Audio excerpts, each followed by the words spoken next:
Hello, good evening everyone. My name is Kiran Kuhar और मैं हूं आपकी पेपर 2 यूजीसी नेट ज्योग्राफी की ट्रेनर। लाइव क्लास शुरू हो गई है तो जल्दी से जल्दी आप लोग अपनी जो लाइव क्लास है वो ज्वाइन करो। 2 मिनट वेट करते हैं, फिर हम अपनी जो यूनिट 2 है वो शुरू करते हैं। यूनिट 2 है हमारी geography of economic activity and regional development, और इसमें हम सबसे पहले जो पार्ट पढ़ेंगे वो एग्रीकल्चर ज्योग्राफी का टॉपिक 1 वॉन थ्यूनेंस एग्रीकल्चरल मॉडल पढ़ेंगे। और ये जो वॉन थ्यूनेन का एग्रीकल्चरल मॉडल है ये बहुत ज़्यादा इम्पोर्टेंट है, क्योंकि यहाँ से एग्ज़ाम में आपके क्वेश्चन पूछे जाते हैं। ठीक है, बहुत ही इजी क्वेश्चन आते हैं। अगर आप इस थ्योरी को अच्छे से समझते हो तो आप इस थ्योरी को इजीली टारगेट कर सकते हो। यहाँ से जो क्वेश्चंस हैं वो आप इजीली टारगेट कर सकते हो। ओके,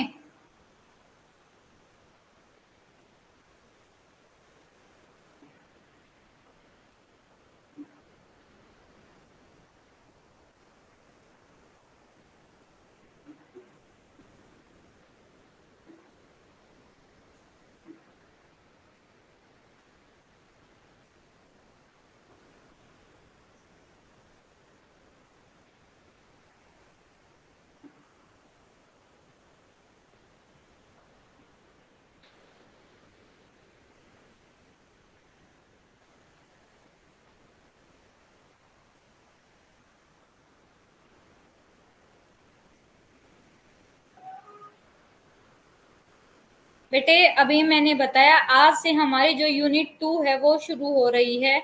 यूनिट 2 का नेम मैंने डाल रखा है, आपका यूनिट 2 है geography of economic activity and regional development. ये यूनिट शुरू हो रही है और इसमें आपका जो टॉपिक 1 है वॉन थ्यूनेंस एग्रीकल्चरल मॉडल, ये हम करेंगे। वॉन थ्यूनेन का एग्रीकल्चर मॉडल बहुत ज़्यादा इम्पोर्टेंट है। यहाँ से आपके एग्जाम में बहुत सारे क्वेश्चंस आपसे पूछे जाते हैं। गुड इवनिंग विजय।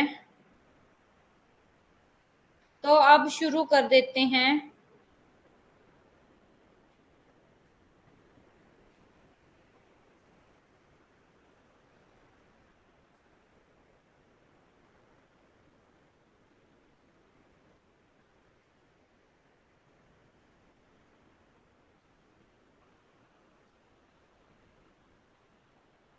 ये देखो, ये आपको जो पेज अभी नजर आ रहा है, ये जो स्लाइड पे सबसे पहला पेज आपके लिए खुला है, इसमें आपको क्या बोला गया है, इसमें ये आपको आपके लिए इसलिए लगाया गया है क्योंकि ये आपके जो फिलर फॉर्म है, फिलर फॉर्म के जो टेलीग्राम चैनल है, व्हाट्सएप ग्रुप है, इंस्टाग्राम चैनल है, आप इनसे जुड़ सकते हो इन हैंडल से, ताकि आपका जो आपको जो इन्फॉर्मेशन है वो रेगुलर मिलती रहे।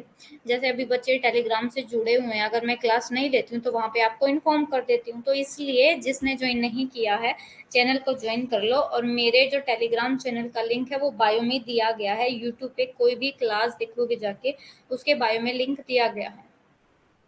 अब हमारी जो यूनिट यहाँ पे 6 लिखा हुआ, क्योंकि ये सिलेबस के अकॉर्डिंग आपकी यूनिट 6 है, बट क्योंकि ऐप के अकॉर्डिंग हम यूनिट 2 कर रहे हैं तो इसलिए आपका ऐप के अकॉर्डिंग ये यूनिट 2 डाला गया है। इसमें सबसे पहले हम जो टॉपिक करेंगे ना वो करेंगे अपना एग्रीकल्चर ज्योग्राफी। हम क्या करेंगे, एग्रीकल्चरल ज्योग्राफी। एग्रीकल्चरल ज्योग्राफी के ये देखो ये 7 टॉपिक हैं और ये बहुत छोटे छोटे टॉपिक हैं, इनके नाम ही आपको बड़े दिख रहे होंगे। आज हम जो टॉपिक करेंगे वो कौन सा करेंगे, आज हम ये वॉन थ्यूनेन का मॉडल करेंगे, लैंड यूज प्लानिंग का। ठीक है, और ये आपका जो एग्रीकल्चरल सिस्टम है वर्ल्ड का, ये हम कल करेंगे। विटल से का एग्रीकल्चरल क्लासिफिकेशन है पूरे वर्ल्ड का, वो हम पढ़ेंगे। एग्रीकल्चर के टाइप है कि पूरे वर्ल्ड में कौन कौन से एग्रीकल्चर, किस किस तरीके से एग्रीकल्चर किया जाता है। ठीक है, बस ये बहुत ज्यादा बड़ी क्लासेस नहीं है इस पे। अब हमारा जो है वॉन थ्यूनेन की थ्योरी है, वॉन थ्यूनेन की थ्योरी है एग्रीकल्चरल लोकेशन की। सबसे पहले हम एग्रीकल्चरल लैंड यूज क्या होता है ये समझ लेते हैं।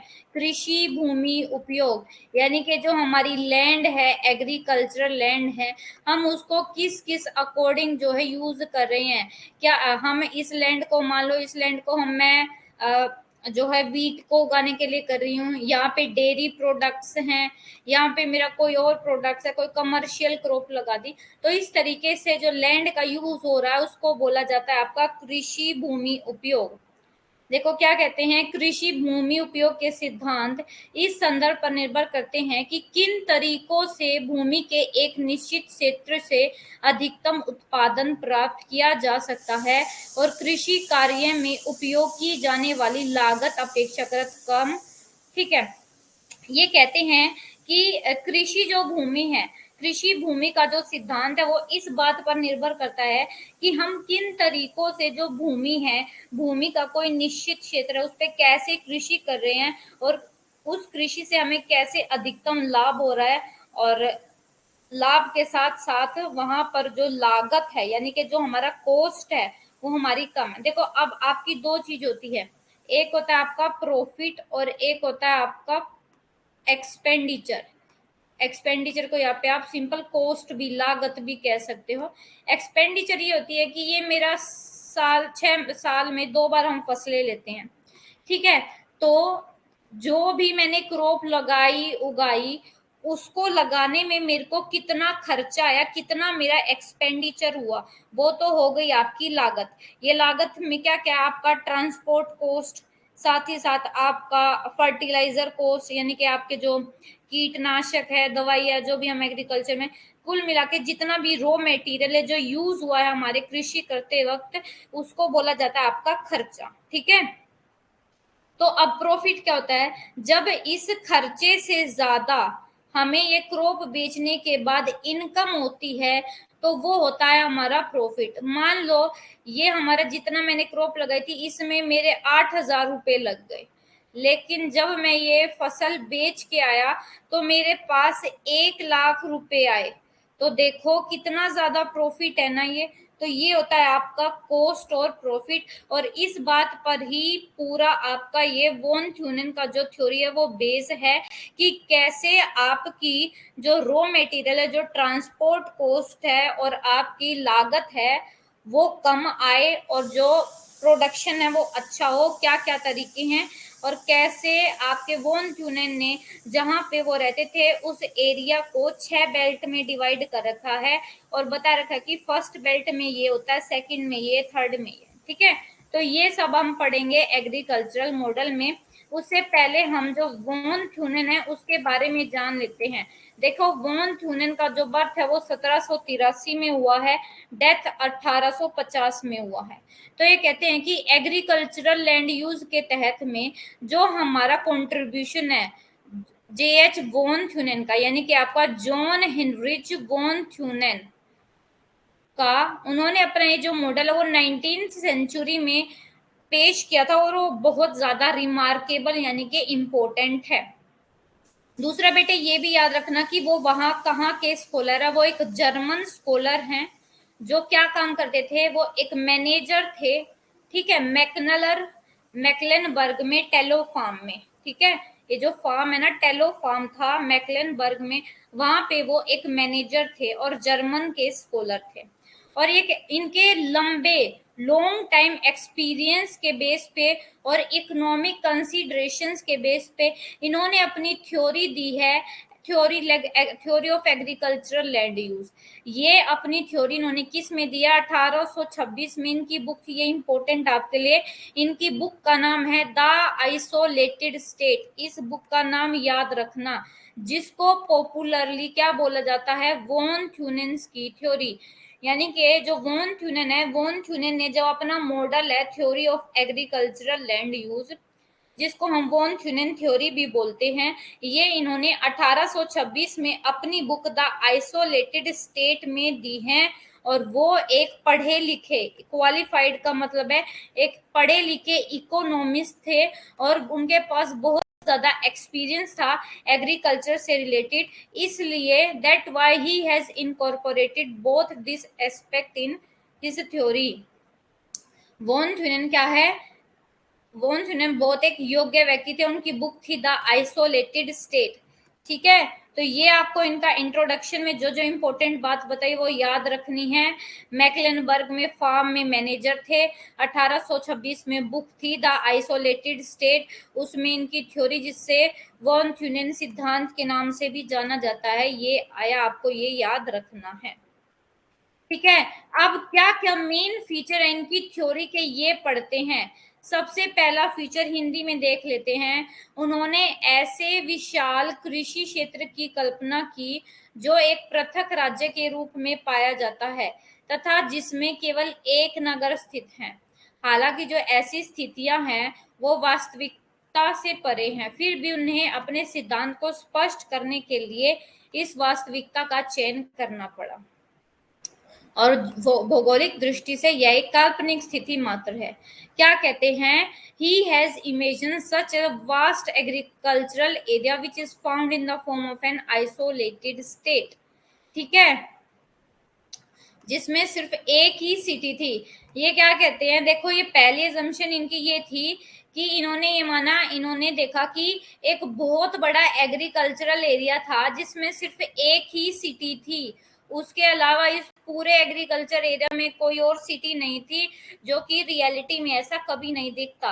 अगर हम अभी अपनी लाइव कंडीशन देखें, जैसे अगर हम कहीं पे भी रहते हैं तो उसके पास पास हमारी बहुत सारी सिटी होती हैं, हमारे टाउन्स होते हैं ना, ऐसा तो नहीं है ना।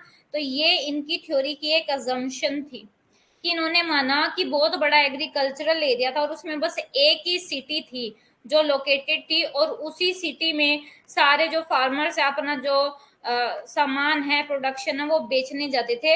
और ज्योग्राफी के लिए जो सिचुएशन है वो एक इमेजिनरी है, यानी कि सिर्फ सपनों में हो सकती है, ऐसी रियलिटी में नहीं हो सकती। सेकेंड पॉइंट है, he considered this one city as the source of both production and consumption. और इन्होंने जो ये एक सिटी मानी ना, बीच में जो ये एक सिटी है, यही इसी सिटी में आपका प्रोडक्शन और कंजम्पशन दोनों काम होते हैं। यानी कि उन्होंने इस एक शहर को उत्पादन और उपभोग दोनों का स्रोत माना जाता है, यानी कि प्रोडक्शन भी यही और कंजप्शन भी, यानी कि यूज भी यही हो जाता था। उसके अलावा इन्होंने ये माना कि ये जो एरिया है ना, इस पूरे एरिया में एक जैसी सोयल है। ठीक है, एक जैसा क्रॉप का क्या है, पोटेंशियल है।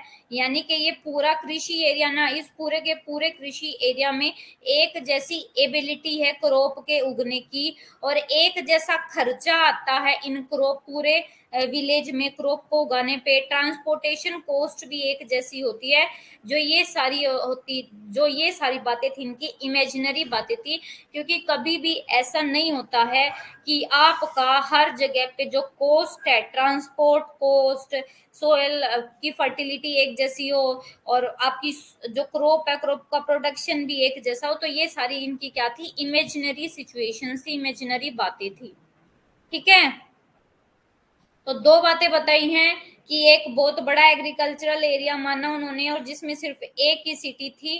ठीक है, और वो सिटी ही प्रोडक्शन और कंजम्पशन दोनों करती थी। उसके साथ साथ जो सोयल फर्टिलिटी थी उस एरिया में एक जैसी सोयल की फर्टिलिटी थी। यूनिफॉर्म का मतलब होता है एक जैसी। जो पोटेंशियल था क्रॉप का, पोटेंशियल यानी कि एबिलिटी थी जो क्रॉप की। मैम कुछ नहीं दिख रहा ना, आवाज आ रही है क्यों बेटे? मेरे को तो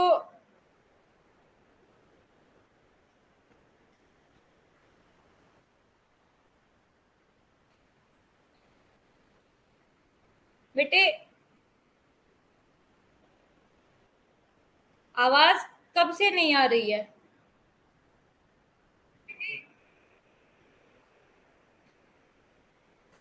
आ, आवाज तो आ रही है, ऐसा तो नहीं है आवाज नहीं आ रही है, आवाज तो साफ आ रही है।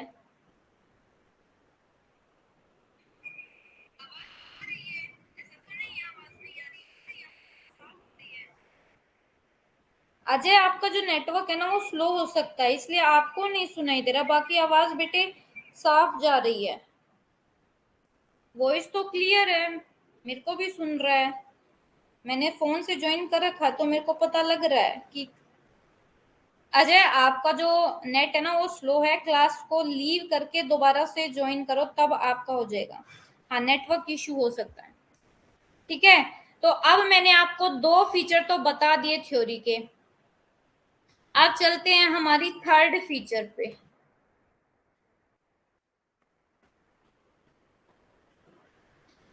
देखो, अगर हम कहीं पे भी देखें ना, रियलिटी में भी जो हमारा कृषि करते वक्त खर्चा आता है, उसमें सबसे ज्यादा खर्चा होता है, एक तो हमारा ट्रांसपोर्ट कॉस्ट पे, और एक हमारा जो फर्टिलाइजर्स वगैरह होते हैं उन पे।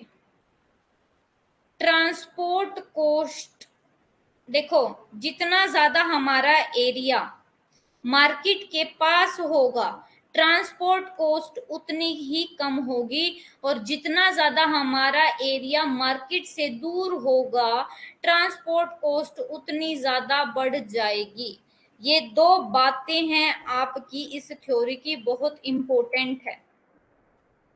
अब थर्ड है, specially the assumption of equal production capacity and equal traffic is an uncomfortable hypothesis from the geographical point of view। अब ये थर्ड जो assumption इन्होंने लगाई, ये लगाई कि जो प्रोडक्शन है वो भी सबके पास सेम होगा, सबका सेम प्रोडक्शन हुआ है, सबको सेम जो है क्रॉप मिली है। यानी कि अगर ये पूरा एरिया है, इस पूरे एरिया पे 100 मिलियन हेक्टेयर जो है प्रोडक्शन हुआ है, तो सबका 100 मिलियन हेक्टेयर प्रोडक्शन हुआ है। ठीक है, जो कि एक अनकंफर्टेबल ये हाइपोथेसिस है। लेकिन जो हमारे वॉन थ्यूनेन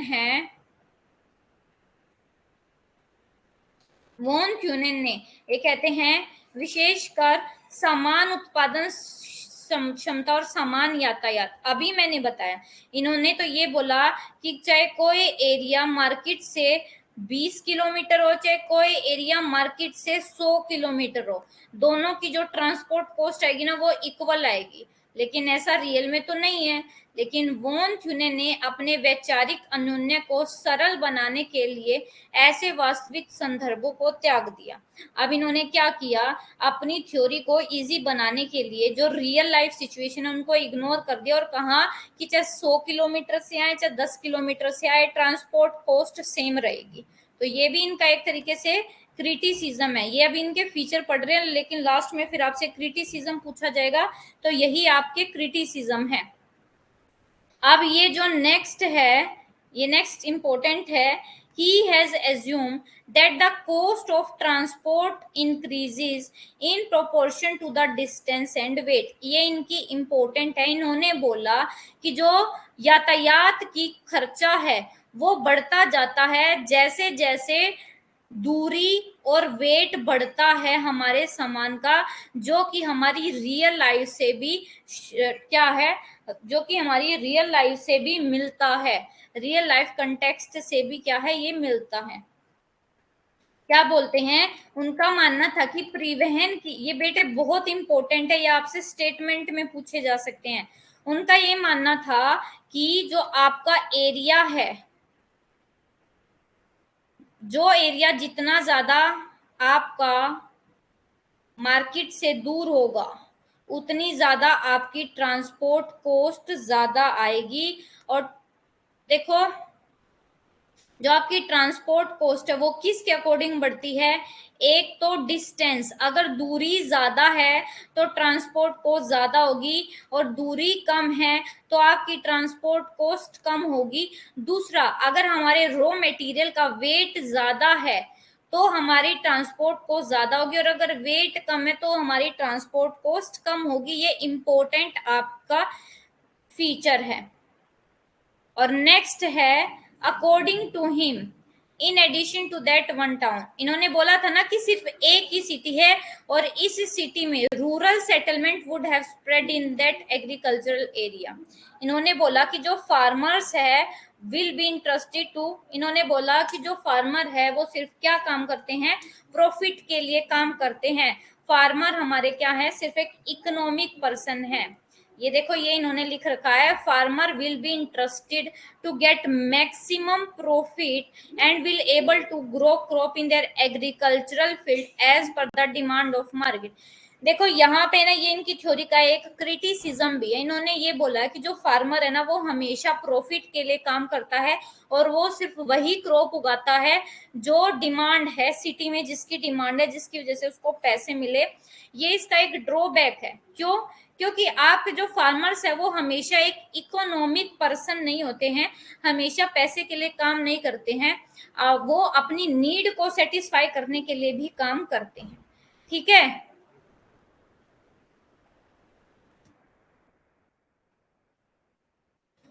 ये देखो, किसान अधिकतम लाभ प्राप्त करने में रुचि लेंगे और अपने कृषि क्षेत्र में उस शहर में स्थित बाजार की मांग के अनुसार फसल उगा सकेंगे।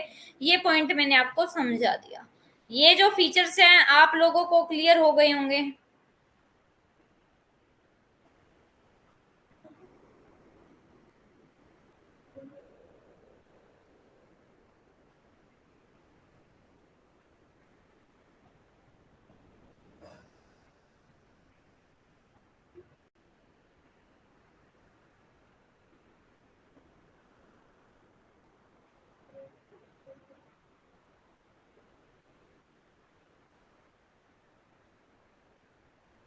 बताओ बेटे, आ गया समझ में?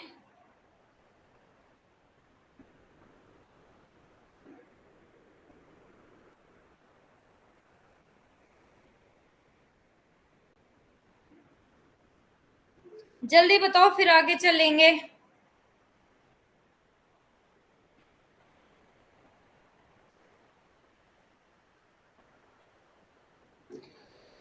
बेटे देखो, ऐसा नहीं है इन्होंने सारी बच्ची बातें बोली हैं, कुछ बातें इन्होंने अच्छी भी बोली हैं।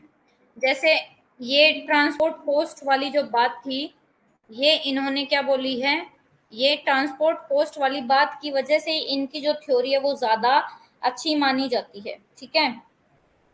और इसका रीजन लिखा हुआ है कि इन्होंने ऐसी बच्ची वाले बातें इसलिए की क्योंकि ये अपनी थ्योरी को ज्यादा टफ नहीं बनाना चाहते थे, इसलिए उन्होंने जो रियल लाइफ की सिचुएशंस है उनको इग्नोर कर दिया। ठीक है।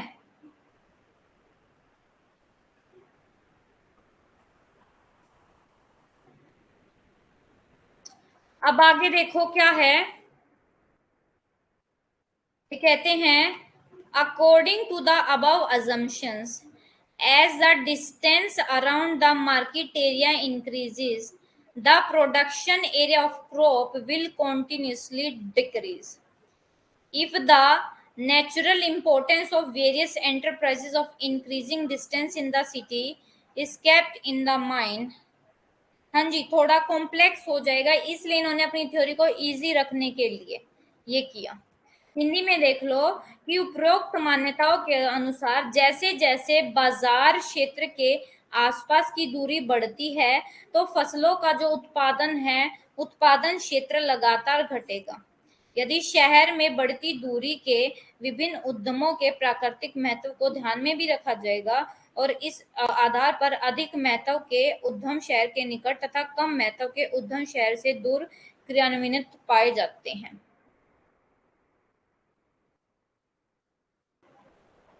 अब ये क्या कहते हैं, देखो, ये कहते हैं कि देखो, जैसे जैसे हमारा ये एक ही सिटी, इन्होंने बोले कि सिर्फ एक ही सिटी है, जैसे जैसे इस सिटी से जो दूरी है वो बढ़ती जाती है तो इनका जो क्रॉपिंग पैटर्न है वो भी चेंज होता जाता है।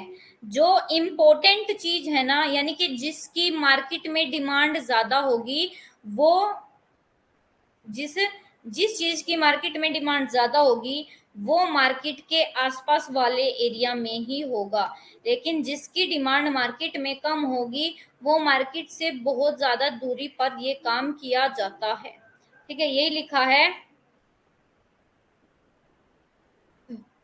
More importance will be found implemented near the city, यानी कि जो ज्यादा इंपॉर्टेंट होता है वो हमारा सिटी के पास ही मिलता है, जबकि हमारा जो लेस इम्पोर्टेंट होता है वो सिटी से दूर मिलता है। जैसे अब हमारे शहरों में लोग होते हैं, शहरों में जो लोग होंगे उनको देखो सबसे ज़्यादा ज़रूरत पड़ती है सुबह शाम दूध की। दूध की ज़रूरत पड़ती है और दूध बहुत जल्दी भी खराब हो जाता है। तो जो दूध फैक्ट्रीज़ होती हैं, उनको इस तरीके से या इस लोकेशन पे स्थापित किया जाता है जिससे अ, जिससे मार्केट और दूध फैक्ट्री के बीच में कम डिस्टेंस हो, और कम डिस्टेंस होने की वजह से जल्दी उसका ट्रांसपोर्ट किया जा सके, और ये जो हमारे नश्वर प्रोडक्ट्स हैं इनका क्या हो, ये खराब ना हो। यही होता है ना। हमारे मोस्टली जो डेयरी फार्मर्स है, जैसे हम दूध लेते हैं, शहर में जो लोग रहते हैं वो दूध लेते हैं, तो जो डेयरी होती है ना वो आसपास ही, या तो शहर के बिल्कुल कहीं शहर के बाहर थोड़ा सा मिल सकता है, बट ज्यादा दूर नहीं मिलता है, क्योंकि ये वाले जो प्रोडक्ट होते हैं ये नश्वर होते हैं और ये जल्दी जल्दी खराब हो जाते हैं। तो यही हमारे क्यूनन का कहना था कि जैसे जैसे जो हमारी सिटी है, सिटी से डिस्टेंस बढ़ता जाता है, तो जो इम्पोर्टेंट चीजें हैं वो सिटी के पास मिलेगी, और जो नश्वर जो हमारे लिए सिटी के लिए ज्यादा इम्पोर्टेंट नहीं है, जिनकी सिटी में ज्यादा डिमांड नहीं है, वो सिटी से दूर मिलेंगी। ये बात बोली गई है। ठीक है। अब देखो, ये थोड़ा सा यहाँ पे आप समझना कि according to this theory the profit of any farmer is based on three factor. जो आपका किसान है, किसान का जो प्रॉफिट है, लाभ है, वो तीन जो आपके फैक्टर है उस पर बेस है। ये फॉर्मूला देखो क्या है। पी का मतलब होता है प्रॉफिट, वी का मतलब होता है सेलिंग प्राइस, ई का मतलब होता है एक्सपेंस, और टी का मतलब होता है ट्रांसपोर्ट। यानी कि ये प्रॉफिट कैसे निकालते हैं, यानी कि जो किसान है, किसान का हम लाभ कैसे निकालेंगे कि उसका कितना सेलिंग प्राइस, यानी कि जो उसकी प्रोडक्शन है, जो क्रॉप है, वो उसको कितने पे बेचेगा। मान लो जो सेलिंग प्राइस है वो है 5,000, ठीक है। तो उसकी जो ये सेलिंग प्राइस होगी 5,000, ठीक है। तो प्रॉफिट निकालना है, और उसका एक्सपेंस यानी कि ये जो चावल लेके आया है, देखो मैं बताती हूँ, चावल लेके आया वो बेचने के लिए, चावल बेचने के लिए लेके आया, तो चावल का जो रेट है वो है 5,000, यानी कि जो सेलिंग प्राइस है वो है 5,000, ठीक है। अब उसको ये चावल उगाने में, लगाने में कितना खर्चा आया, मान लो उसको खर्चा आया 1,500 का, उसको खर्चा आ गया, और ट्रांसपोर्ट कॉस्ट उसकी लग गई 300 रुपये, ठीक है। तो टोटल अगर हम इस 5,000 में से 1,800 माइनस करेंगे तो हमारे कितने बच गए,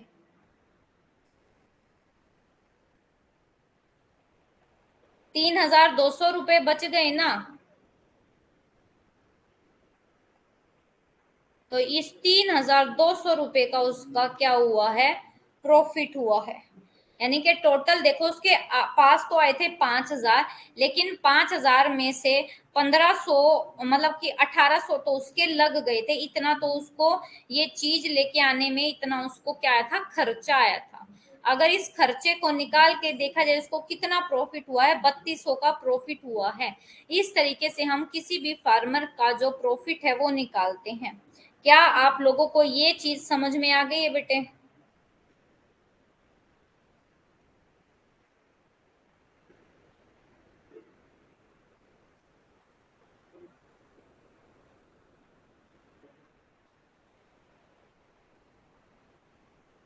बहुत इजी है, जल्दी से बताओ। ओके, सबको क्लियर है।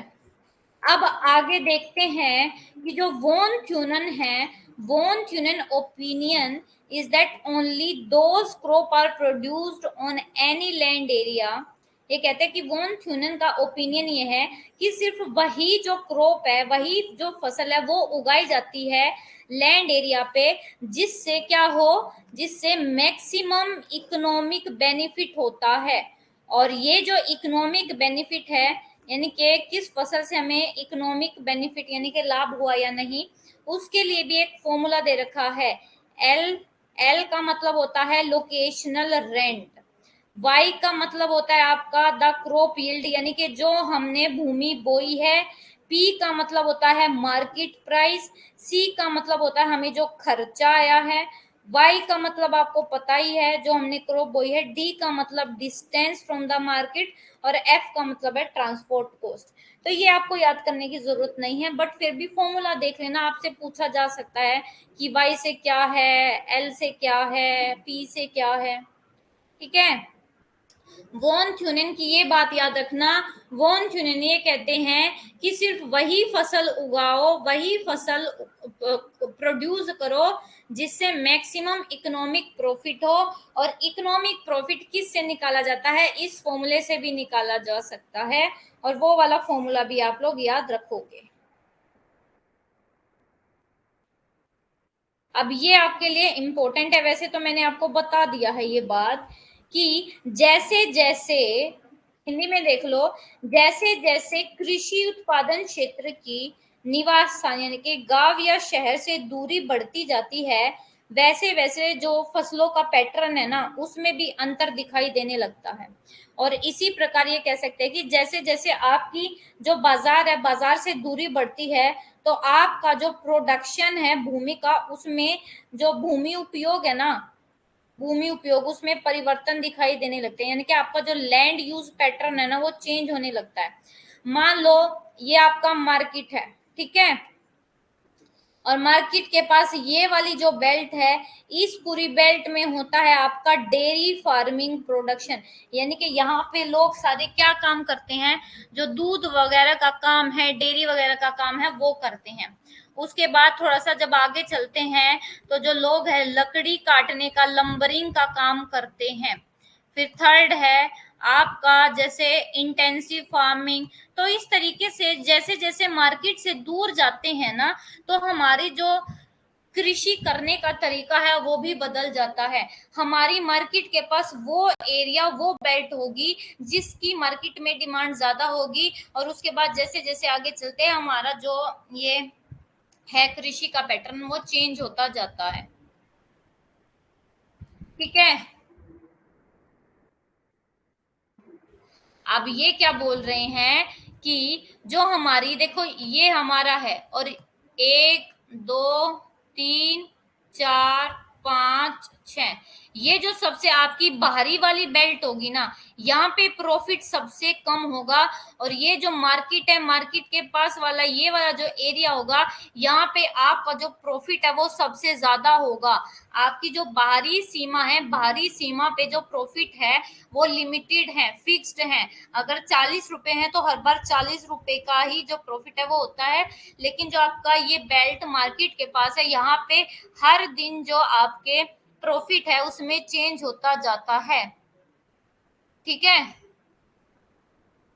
तो जैसे जैसे मार्केट से डिस्टेंस बढ़ता है, जैसे जैसे इस मार्केट से डिस्टेंस बढ़ता है, तो जैसे जैसे इस मार्केट से डिस्टेंस बढ़ेगा तो हमारा प्रॉफिट में भी कमी आएगी। और जैसे जैसे हम बाहर से अंदर की तरफ जाते तो हमारा प्रॉफिट इंक्रीज होता जाता है। यहाँ पे सबसे कम प्रॉफिट, फिर यहाँ पे ज्यादा, यहाँ पे उससे ज्यादा, फिर यहाँ पे उससे ज्यादा, यहाँ पे उससे ज्यादा, यहाँ पे उससे ज्यादा। ठीक है, तो यही बातें हैं हमारे कुल मिला के वॉन थ्यूनेन के मॉडल में। अब वॉन थ्यूनेन ने है ना अपनी जो थ्योरी है उसमें 6 बेल्ट दी है, 6 बेल्ट, यानी कि इन्होंने देखो सबसे पहले जो अपना मॉडल दिया ना उसमें 6 बेल्ट बताई थी। ठीक है, जो मेन सिटी है, ये मेन सिटी है, इस मेन सिटी के अराउंड 6 बेल्ट है, और उन 6 बेल्ट में क्या क्या होता है ये आपसे एग्जाम में पूछा गया। कैसे पूछा गया है, उन बेल्ट के नाम लिख दिए गए और सामने ये लिख दिया गया कि उसकी क्या कैरेक्टरिस्टिक है। तो आपको ये याद रखनी है बेटे, इंपॉर्टेंट है आपके लिए। तो जो आपकी सबसे पहली बेल्ट है, the first belt near the market will be of intensive agriculture in which work like, जिसमें आपका क्या काम होता है, वेजिटेबल्स का, मिल्क का, मिल्क बिजनेस, ये सारे आपके होते हैं। जो आपका पेरिशेबल गुड आता है, पनीर आ गया, दूध आ गया, वो सारा आपका फर्स्ट बेल्ट में आता है वॉन थ्यूनेन के अकॉर्डिंग। क्योंकि ये आपकी जो ह्यूमन बींग है, ह्यूमन बींग की जो प्रायोरिटी वाली चीज है, ह्यूमन की प्रायोरिटी है, इनके बिना जो ह्यूमन बींग है वो कुछ नहीं कर सकता। तो फर्स्ट बेल्ट है आपकी पेरिशेबल गुड्स और वेजिटेबल वाली। उसके बाद आपकी जो सेकंड बेल्ट है वो है फायरवुड, यानी कि लकड़ी काटना।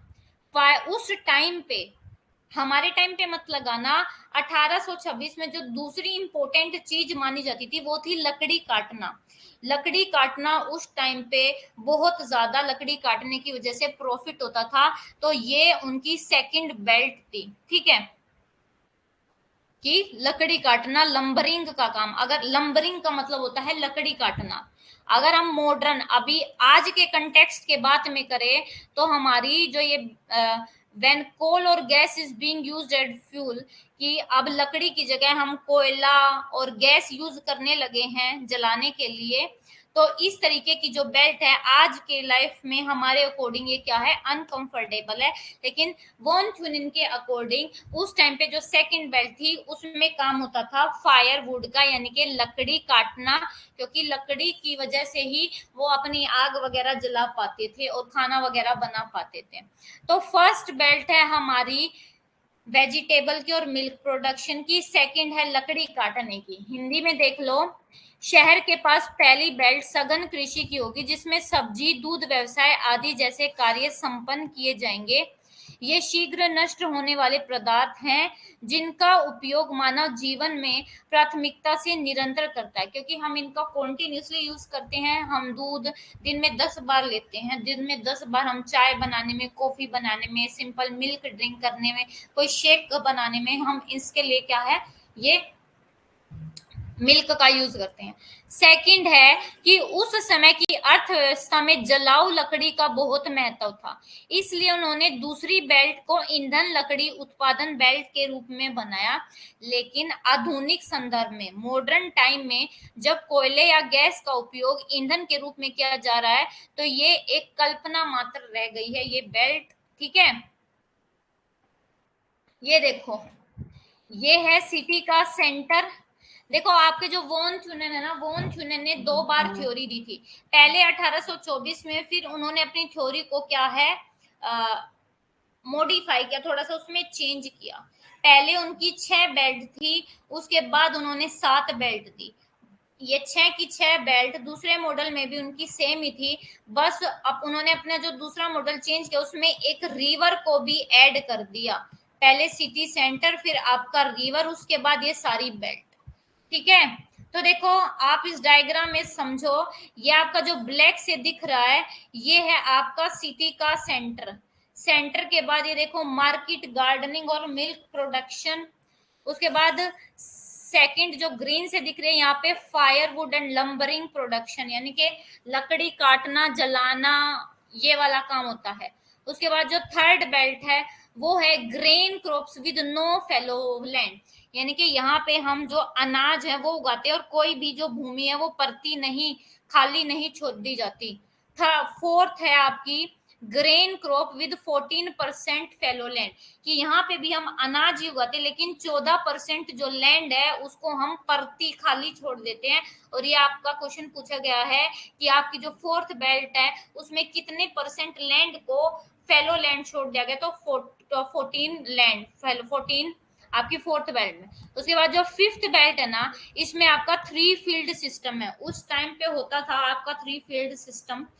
ठीक है, आपसे ये क्वेश्चन पूछा गया कि 3 फील्ड सिस्टम वॉन थ्योरन की कौन सी बेल्ट में, तो फिफ्थ बेल्ट में आपका 3 फील्ड सिस्टम है। और जो आपकी ये सिक्स्थ है, ये है लाइव स्टॉक रेंचिंग, यानी कि पशु पालन, पशुओं को पालना, उनकी देखभाल करना, ये आपका होता है सिक्स्थ बेल्ट में। ये 6 बेल्ट में से आपने 2 बेल्ट पढ़ ली है। ठीक है, बहुत इजी सी थ्योरी है ना, मुश्किल नहीं है ना। उसके बाद कहते हैं थर्ड बेल्ट में जो एक्टिविटी होती है, the activity of agricultural land use has been consider in which the land can not be left fallow, जिसमें कोई भी आपका भूमि का पार्ट फेलो या खाली नहीं छोड़ा जाता, due to the active work, क्योंकि यहाँ पे लगातार जो काम है वो होता रहता है।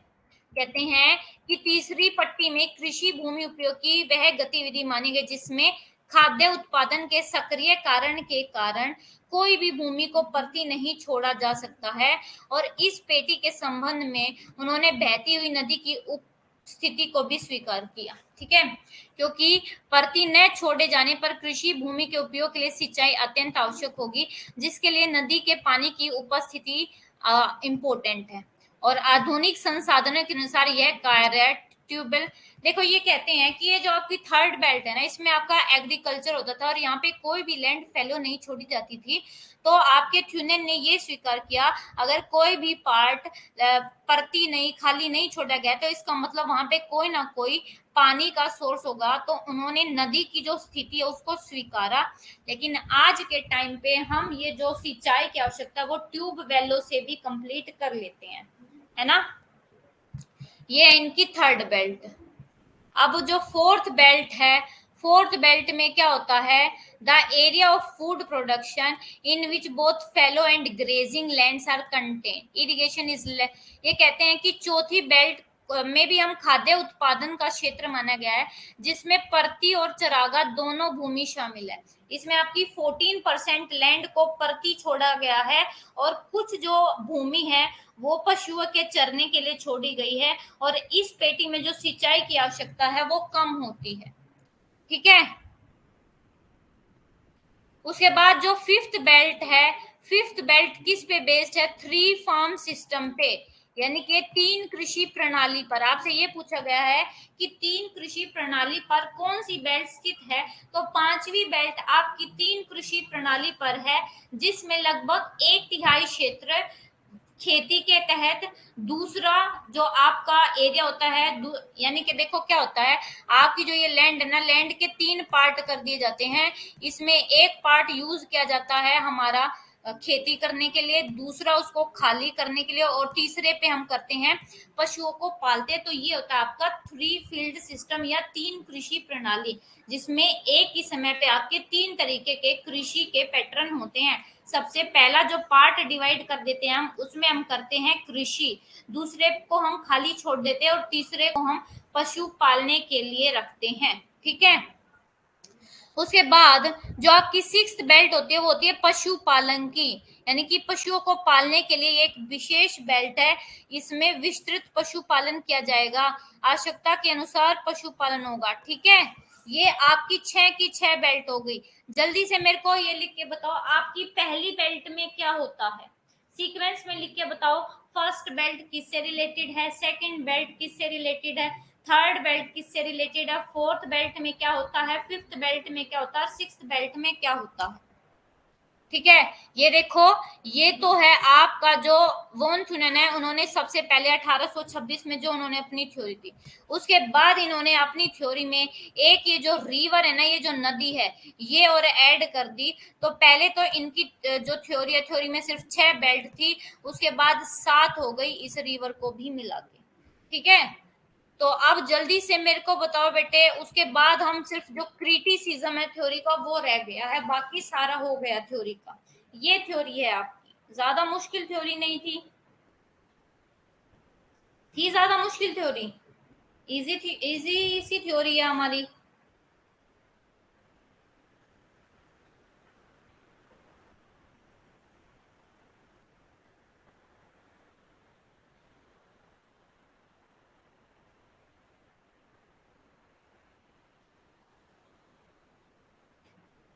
जल्दी बताओ बेटे, जो क्वेश्चन पूछा है।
हाँ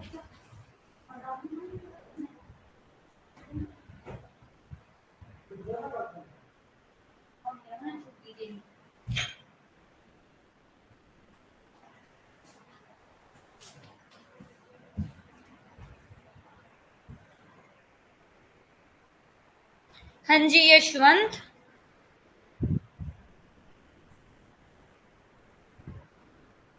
हाँ जी बिल्कुल ठीक है आपका यशवंत, बिल्कुल आपने ठीक बताया। बाकी जो बच्चे हैं वो भी लिख के बताओ। अब हमें ना जो क्रिटिसिज्म है थ्योरी की, यानी कि अब इन्होंने आपकी थ्योरी तो दे दी, अब इसकी क्या आलोचना है, क्रिटिसिज्म थ्योरी का क्या क्या किया है। सबसे पहला जो पॉइंट है, यानी कि जो आपके और जो हमारे जोग्राफर्स हैं, स्कॉलर्स हैं, उनको इनकी थ्योरी में क्या ठीक नहीं लगा है, तो वे सारी चीजें ये हैं जो हमने ऑलरेडी पढ़ ली हैं। सबसे पहले है वॉन थ्यूनेन का यह सिद्धांत स्थिर प्रकार का है, यानी कि इसमें कोई जो टेक्नो, यानी कि ये आपका मॉडल कैसा है, पुराने समय का, जो एक बार दे दिया, उसमें हम कोई नई टेक्नोलॉजी के अकॉर्डिंग जो है चेंज नहीं कर सकते।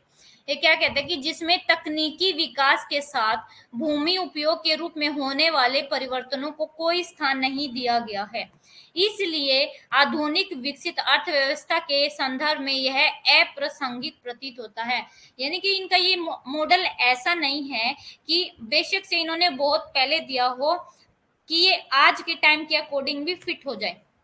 आपका कोई भी थ्योरी है ना, वो उस थ्योरी में तीन बातें जरूर इंक्लूडेड होती है कि करंट सिचुएशन में क्या चल रहा है, क्या वो एक्सप्लेन कर रहा है, और थर्ड ये होता है कि कोई भी थ्योरी जो फ्यूचर की एक्सपेक्टेशंस होती है ना, उसको भी इंक्लूड करती है। लेकिन आपकी जो ये वॉन थ्यूनेन की थ्योरी है, ये फ्यूचर के लिए एडजस्टेबल नहीं है, ये पहले के टाइम के अकॉर्डिंग थी, अब आज के टाइम में ये अमान्य है, अप्रासंगिक प्रतीत होती है। यानी कि क्या होता है, it is seem to be irrelevant. Modern economy जो हमारी आज की डेवलप्ड इकोनॉमी है, उसके अकॉर्डिंग ये बहुत ज्यादा इरेलीवेंट है, अमान्य है। उसके बाद कहते हैं the relation and form of agriculture production and grain belts reflected by von Thunen still seen in Uruguay. ये कहते हैं कि वॉन थ्यूनेन द्वारा जो ये कृषि का उत्पादन और अनाज बेल्ट का संबंध बताया, आज भी वो उरुग्वे में आपका देखा गया है। जो उरुग्वे है वो आपका यूरोप की एक कंट्री है, उसमें आज भी इस तरीके का जो आपका एग्रीकल्चरल लैंड यूज है वो हो रहा है। उसके बाद कहते हैं due to factors like mechanization, mechanization का मतलब है मशीनीकरण। पहले आपका जो एग्रीकल्चर है, एग्रीकल्चर में जो मशीन्स है उनका ज्यादा उपयोग नहीं होता था, लेकिन अब जो आपकी मशीन्स है उनका रेगुलर बहुत ज्यादा उपयोग होने लगा है। हम अपने क्रॉप कॉम्बिनेशन, क्रॉप बैलेंस, ठीक है, बहुत सारे जो चेंज ना वो हमारी एग्रीकल्चर में आए हैं। सिंस वोन, अगर वोन ट्यूनिन के टाइम से लेके आज तक, अब अगर हम अब तक देखें तो हमारी एग्रीकल्चर में बहुत ज्यादा चेंज आया है। और इस special, due to the special importance of intensive agriculture, intensely populated country like India, von Thunen agriculture belt have become irrelevant. ये कहते हैं कि जो हमारा इंडिया है, इंडिया में इतनी ज्यादा पॉपुलेशन है, इंटेंसिव का मतलब है कि आपके छोटे से लैंड पार्ट का बहुत ज्यादा क्या क्या किया जाता है, इंटेंसिव सघन उपयोग किया जाता है। ठीक है, तो इंडिया के लिए इस तरीके का जो वॉन ट्यूनिन का मॉडल है वो क्या है, इरेलीवेंट है। आज की इंडिया की जो मशीन, इंडिया में इतना ज्यादा मैकेनाइजेशन हो गया है, उसके अकॉर्डिंग ये फिट नहीं बैठता। ठीक है, उसके बाद कहते हैं कि वॉन थ्यूनेन ने मिट्टी की उर्वरता समान बताई, भूमि की पूर्ण समतलता, प्राकृतिक समानता की कल्पना, तकनीक और आर्थिक कारकों की समानता, सिर्फ एक ही शहर माना और एक ही बाजार बताया। याद रखना, इन्होंने एक ही तो शहर माना है, एक ही बाजार माना है, और इन्होंने ना सिर्फ एक ही ट्रांसपोर्ट का जो जरिया वो सिर्फ एक ही माना था, घोड़ा गाड़ी, कि घोड़ा गाड़ी ही एक ट्रांसपोर्ट का मात्र ऐसा साधन था जो उस समय यूज होता था। ठीक है, तो जो सिद्धांत रहा है वो समरूप, यानी कि क्या मानकर ये प्रतिपादित किया वॉन थ्यूने ने अपना मॉडल, कि ये जो एक पूरा एरिया, इसमें सारी चीजें एक सी हैं, सेम मिट्टी है, सेम नेचुरल जो क्लाइमेलिटी है वो है, आर्थिक समानता भी सेम है, सब कुछ सेम है।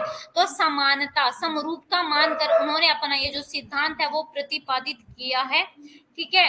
और लेकिन अब ये सिर्फ एक जो ऐतिहासिक पृष्ठभूमि है वो बनकर रह गया है, यानी कि सिर्फ एक हिस्टोरिकल बैकग्राउंड है कि हाँ पहले किसी ने दिया था, उसके अलावा इसकी और ज्यादा इंपॉर्टेंस कुछ नहीं है।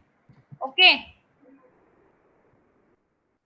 तो यहाँ पे आपकी ये जो थ्योरी है वो खत्म होती है। Intensive firewood grain crow 14% land खाली 3 सिस्टम लाइफ स्ट्रोक। हाँ जी बिल्कुल ठीक है। अब बेटे मेरे को ये बताओ कि क्या इस थ्योरी को समझने में आपको कोई भी ऐसा दिक्कत जो आपको नहीं समझ में आ रही हो या आप पूछना चाह रहे हो? अगर मैं इससे क्वेश्चन दिखाऊं कि क्वेश्चन कैसे आते हैं, एक बार क्वेश्चन देख लेते हैं, ठीक है। सर्च करके आपको क्वेश्चन दिखाती हूँ कि कैसे क्वेश्चन आते हैं।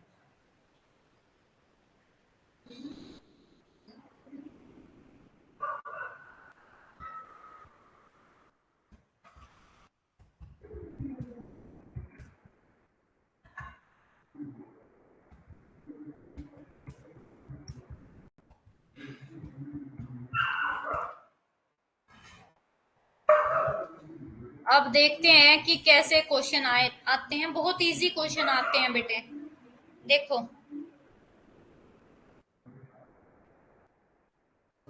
अब मुझे एक बात बताओ कि आपका जो ये वॉन थ्यूनेन का एग्रीकल्चरल लोकेशन थ्योरी है, ये कौन से मॉडल पर बेस्ड है? Theory is based on empirical approach है, डिडक्टिव अप्रोच है, नॉर्मेटिव अप्रोच है, बिहेवियरल अप्रोच है।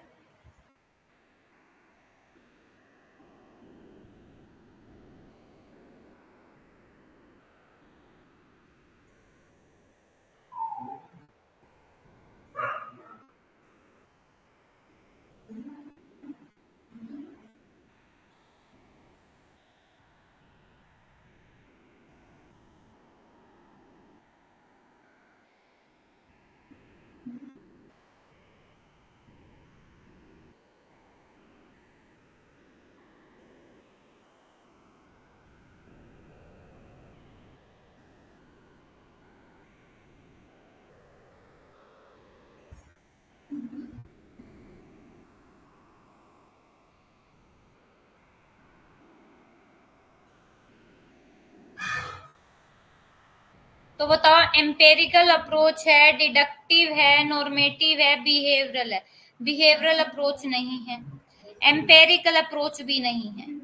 इनकी ये जो अप्रोच है वो आपकी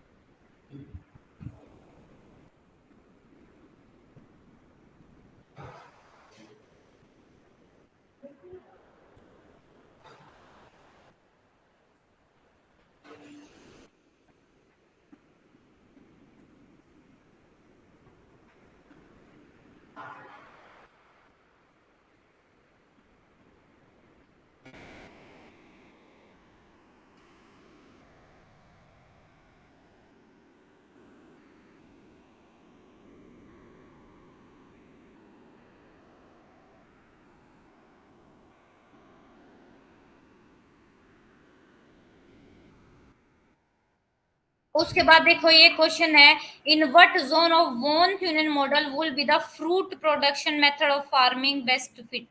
कौन से आपके मॉडल में जो फ्रूट प्रोडक्शन मेथड है फार्मिंग का वो यूज होगा? तो इस तरीके के जो क्वेश्चन है ना बेटे वो एग्जाम में, हाँ जी, इंपीरिकल अप्रोच नहीं है बेटे, नॉर्मेटिव अप्रोच है।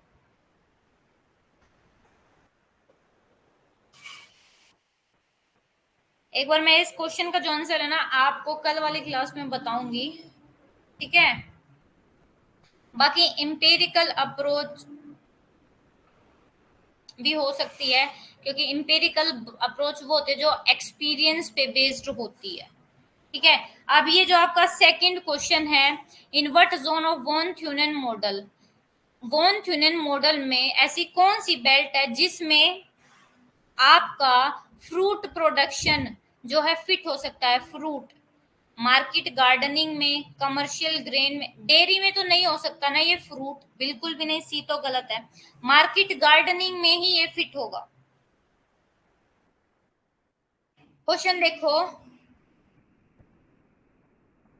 डी, ये मार्केट गार्डनिंग में ही होगा।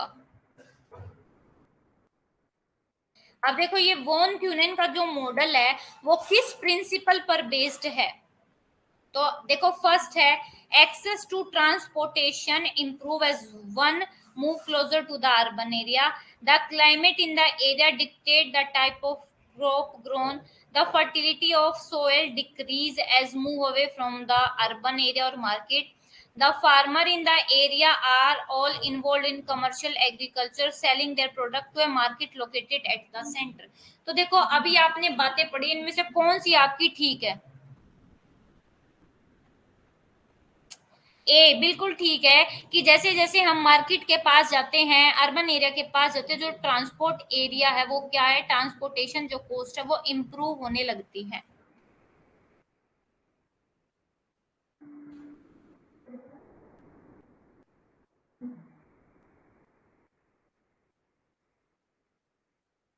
नेक्स्ट क्वेश्चन देख लो, according to von Thunen when production plus transport cost equal the value of the commodity at the market the farmer is at, बताओ ये क्या होता है? लोकेशनल रेंट, इनकी थ्योरी को हम लोकेशनल थ्योरी भी बोलते हैं बेटे। स्पेशल मार्जिन ऑफ प्रॉफिटेबिलिटी नहीं होगा, इकोनॉमिक रेंट नहीं होगा, लोकेशनल रेंट होगा, ये याद रखना। इनकी थ्योरी को हम लोकेशनल थ्योरी के नाम से भी जानते हैं, ठीक है। इस तरीके के क्वेश्चन आपके नेट एग्जाम में नहीं आए हुए हैं, सेट एग्जाम में आए हुए हैं, ठीक है। नेट एग्जाम में आपके थोड़े और इजी क्वेश्चन आते हैं, जैसे ये महाराष्ट्र सेट में है, model appear similar to that of von Thunen, यानी कि वॉन थ्यूनेन के मॉडल जैसा कोई और मॉडल जो सेम है। इसमें ये तो देखो आपके तीन मॉडल है, multiple nuclear model, sector model, concentric model. तो आपका जो सेम मॉडल और एक है डिस्टेंस डिके मॉडल, तो इनमें से किस जैसा, जो वॉन थ्यूनेन का मॉडल जैसा है, तो आपका जो वॉन थ्यूनेन मॉडल जैसा जो है ना वो है आपका मल्टीपल न्यूक्लियर मॉडल। और ये मल्टीपल न्यूक्लियर मॉडल आपका, सॉरी मल्टीपल न्यूक्लियर नहीं, कंसेंट्रिक, ये कंसेंट्रिक मॉडल आपका बर्गिस का है। बर्गिस का मॉडल आपके वॉन थ्यूनेन का ही मॉडल है। जब आप पढ़ोगे ना आपको खुद वेरीफाई हो जाएगा कि हाँ ठीक कह रही थी मैं, क्योंकि अभी आपने पढ़ा नहीं है। अब ये पूछ रहे हैं the number of land use zones developing around the city, von Thunen के अकॉर्डिंग कितने लैंड जोन थे? हमारे 6 थे ना, 6 थे, तो 6 बोलना। अगर मॉडिफाई ये पूछा जाए कि चेंज करने के बाद कितने थे, तो सिर्फ तब 7 बोलना। बाकी अगर पूछा जाए कि वॉन थ्यूनेन ने कितनी पेटी कितनी बेल्ट बताई थी, तो वो 6 ही बताई थी, ठीक है। तो इस तरीके के बेटे जो क्वेश्चन है, देखो ये आया हुआ आपका, ये आपको क्या लगाने हैं, व्हाट पैटर्न लगाना है। सबसे पहले आपके वॉन थ्यूनेन मॉडल के अकॉर्डिंग क्या था? सबसे पहले था मार्केट गार्डनिंग, मार्केट गार्डनिंग के बाद क्या था आपका? लाइव स्टॉक फार्मिंग था या लाइव स्टॉक रेंचिंग? तो लाइव स्टॉक रेंचिंग और ये तो नहीं था, लाइव स्टॉक रेंचिंग तो सबसे लास्ट में था, यानी कि पशुओं को पालना। मार्केट गार्डनिंग और डेयरी, फिर आपका लाइव स्टॉक फैटनिंग, फिर कमर्शियल ग्रेन। आपका जो डी आंसर है वो ठीक है, वॉन थ्यूनेन के मॉडल के अकॉर्डिंग बताना था। ये जो आपको स्टेजेस है ये आपको याद रखनी है, ठीक है। अब बताओ, आपको ये जो थ्योरी है इतनी इजी सी थ्योरी है, ज्यादा हार्ड नहीं है। अब अपनी जो वो ऐप है फ्रेंड जो ऐप, उसको खोलना और उस फ्रेंड जो ऐप में जो आपकी ये यूनिट है ना, इस यूनिट के क्वेश्चन देखना, वॉन थ्यूनेन से बहुत इजी क्वेश्चन आए हुए हैं आपके। अगर देखोगे ना खोल के तो बहुत इजी क्वेश्चन आए हुए हैं आपके।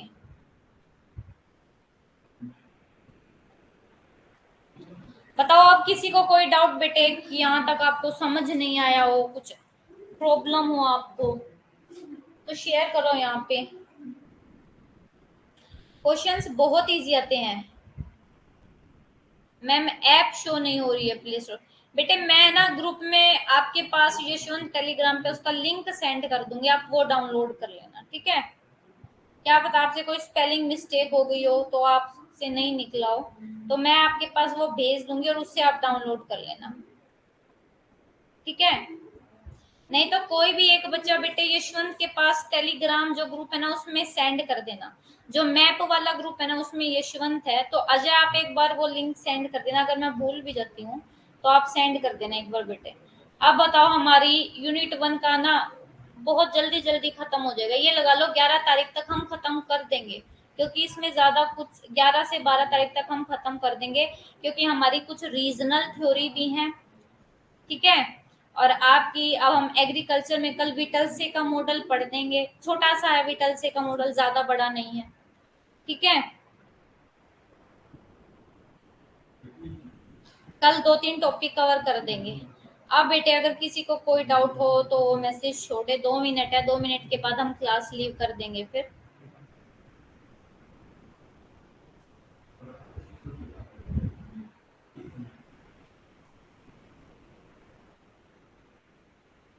कोई डाउट नहीं है, ओके बेटे, ठीक है यशवंत, कोई डाउट नहीं है, तो बहुत अच्छी बात है ना। इसका मतलब आपको अच्छे से समझ में आ रहा है। वेलकम बेटे, वेलकम।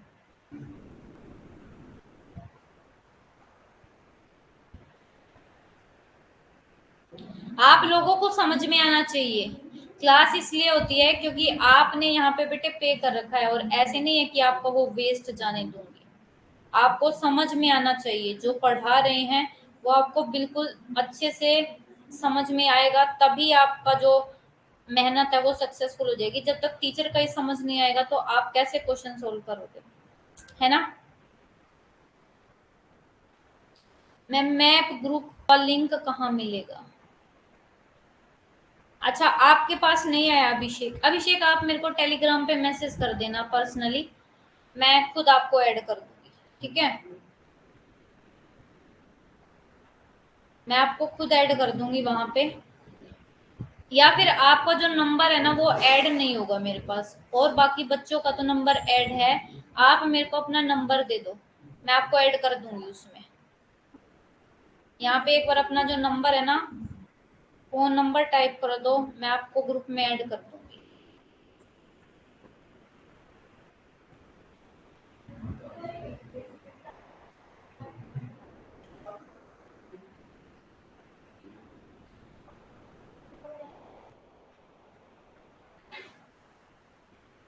1 मिनट बेटे।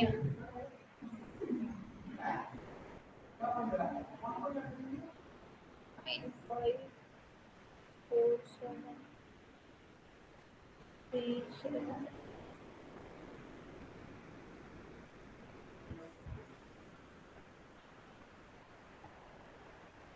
ओके बेटे, ठीक है। अब क्लास लीव कर दो, क्लास हो गई, और आपका पीडीएफ में श्योरली आज अपलोड कर दूंगी, बट अभी मैं थकी हुई हूँ थोड़ी सी, क्योंकि आज फास्ट है तो थोड़ा एनर्जी कम है। थोड़ी देर में आपका अपलोड कर दूंगी, okay. Okay, good night everyone, bye bye बेटे।